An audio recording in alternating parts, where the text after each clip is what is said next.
করতে হবে, নকল আর হবে না।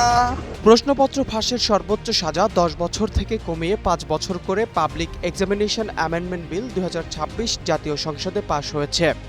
মঙ্গলবার শিক্ষামন্ত্রী আ.ন.ম এহসানুল হক মিলন বিলটি সংসদে উত্থাপন করলে জনমত যাচাই ও বাছাই কমিটিতে পাঠানোর প্রস্তাব নিষ্পত্তির পর কণ্ঠভোটে বিলটি পাশ হয়। স্থায়ী কমিটি কর্তৃক সুপারিশকৃত আকারে public examination offences amendment bill 2026 পাশ করা হোক।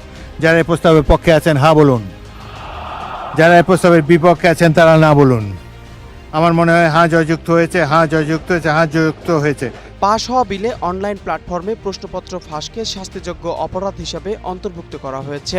একই সঙ্গে ডিজিটাল ম্যানিপুলেশন বা ডিজিটাল কারসাজির সংজ্ঞা যুক্ত করে পাবলিক পরীক্ষার ডেটাবেইসে অননুমোদিত প্রবেশ, হ্যাকিং, তথ্য পরিবর্তন, সংশোধন, মুছে ফেলা বা গোপন করাকে অপরাধ হিসেবে উল্লেখ করা হয়েছে। এ ধরনের অপরাধে সর্বোচ্চ 5 বছর কারাদণ্ড ও অর্থদণ্ডের বিধান রাখা হয়েছে।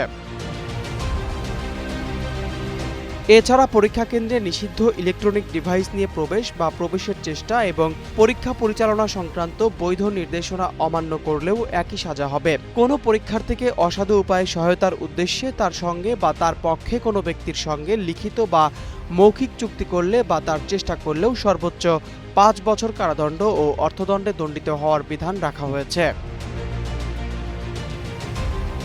বিলে উত্তরপত্রের অন্যায্য মূল্যায়নের বিষয়টিও যুক্ত করা হয়েছে। তৃতীয় পরীক্ষকের মাধ্যমে অতিমূল্যায়ন বা অবমূল্যায়নের প্রমাণ মিললে দায়ী ব্যক্তি সর্বোচ্চ 2 বছর কারাদণ্ড, অর্থদণ্ড বা উভয় দণ্ডে দণ্ডিত হবেন। এছাড়া কোনো শিশু এ আইনের অধীনে অপরাধ করলে তার বিরুদ্ধে শিশু আইনের বিধান অনুযায়ী ব্যবস্থা নেওয়া হবে।